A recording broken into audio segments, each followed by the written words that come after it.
12월 24일 화요일 매일 성경 묵상을 시작합니다. 오늘 함께 나눌 말씀은 시편 111편 1절에서 10절입니다. 시편 111편 1절에서 10절 말씀을 제가 봉독합니다. 할렐루야! 내가 정직한 자들의 모임과 회중 가운데에서 전심으로 여호와께 감사하리로다.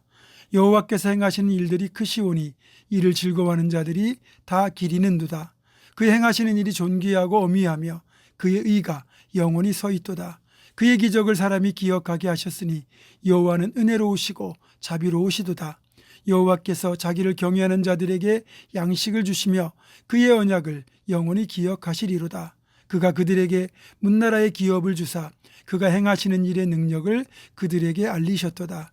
그의 손이 하는 일은 진실과 정의이며 그의 법도는 다 확실하니 영원 무궁토록 정하신 바요 진실과 정의로 행하신 바로다.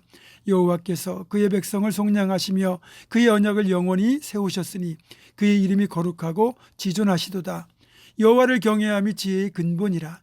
그의 계명을 지키는 자는 다 훌륭한 지각을 가진 자이니 여호와를 찬양함이 영원히 계속되리로다. 아멘.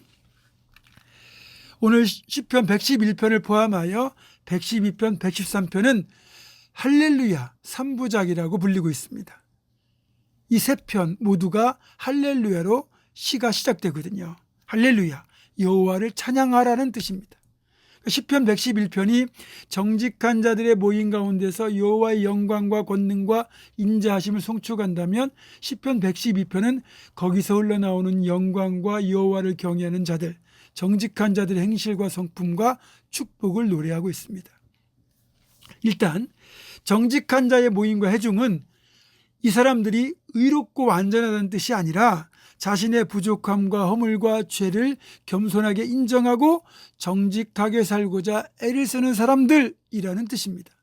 하나님은 완전한 자를 받으시는 것이 아니라 불완전하지만 마음을 다하여 하나님을 의지하고 그 뜻대로 살고자 노력하는 사람을 받으시는 겁니다. 그러면서 이들이 여호와께 전심으로 감사해야 되는 이유를 2절부터 7절까지 수록하고 있어요.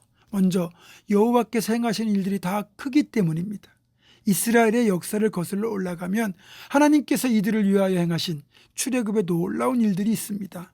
10가지 재앙을 통해서 이집트에서 건져내시고 홍해를 마른 땅처럼 건너게 하셨고 광야 40년을 지나는 동안 만나와 메추라기로 먹이시고 반석의 생수를 공급하시고 신발과 옷이 헤어지지 않도록 지켜주셨고 아말렉 같은 대적의 침공에서도 지켜주셨습니다.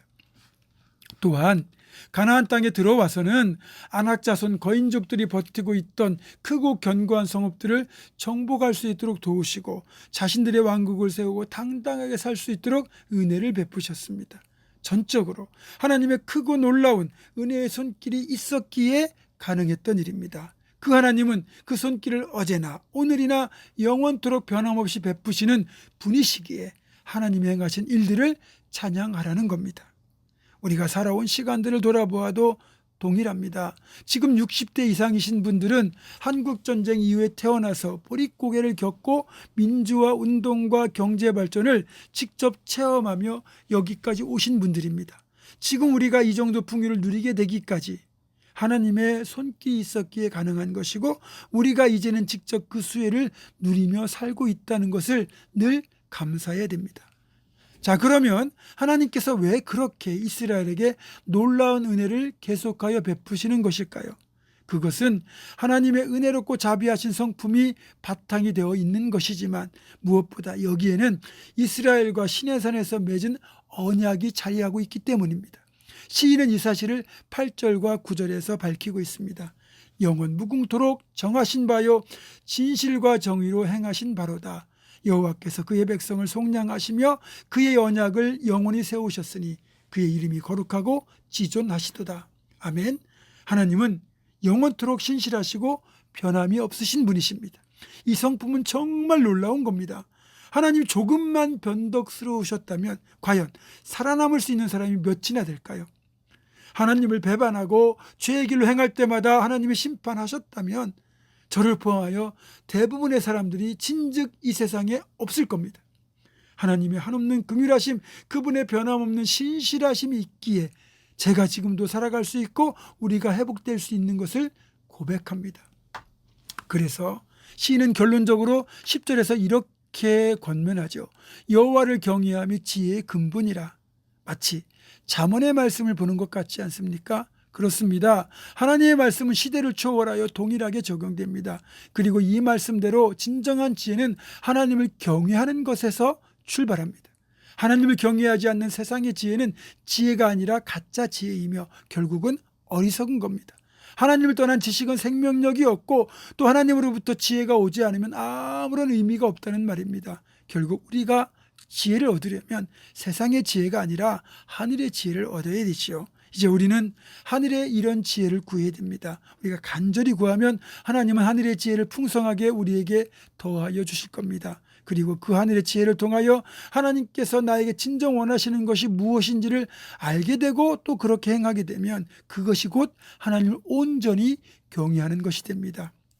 오늘이 성탄절 전날인데 예수 그리스도께서 이 땅에 오신 그리스도이심을 아는 것도 하늘의 지혜입니다.